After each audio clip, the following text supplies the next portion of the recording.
আসসালামু আলাইকুম, সবাই কেমন আছেন? আশা করি ভালো আছেন। আমি আলহামদুলিল্লাহ ভালো আছি। তো আজকে আমি সয়াবিন রান্না করব। জীবনে প্রথমবার রান্না করতেছি। হিন্দুরা খায় এই সয়াবিন।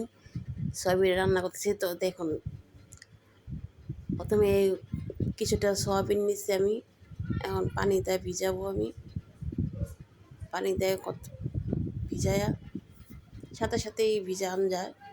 তারপর পেঁয়াজ নিচ্ছি, আদা, রসুন, হলুদ, মরিচ, লবণ, গরম মশলা, মাংসের মশলা দেওয়া যায় সব কিছু।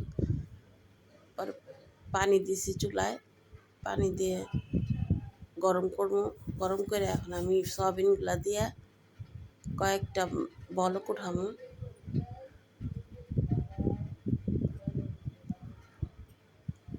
খুব বেশিক্ষণ লাগে না, 2-3টা বলক উঠলে হয়ে যায়। তারপরে আমি তেলে ভাজে নিব। তেলে ভাজে নিয়ে পেঁয়াজ কুচি দিয়ে দিব ফ্রাই প্যানে। কিছুটা পেঁয়াজ কুচিতে লাল লাল করে ভাজা, তারপর আমি মশলাগুলা দিব। এখন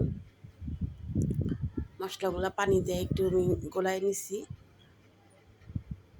তো মশলাগুলা কষানো হয়ে গেলে আমি সয়াবিনগুলা দিয়ে দিব।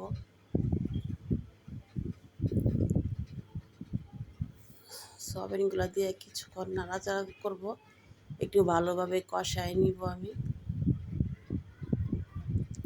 কষানো হয়ে গেলে একটু পানি দিব। পানি দিয়ে ভালো করে নাড়াচাড়া দিয়ে আবার কিছুক্ষণ জাল দিব।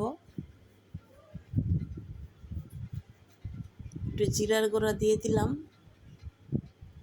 মাংসের সব মশলাই দেওয়া যায়, খাইতে একদম মাংসের মতন লাগে, খুবই মজাদার, অনেক মজা। দেখুন কি সুন্দর হয়েছে কালারটাও,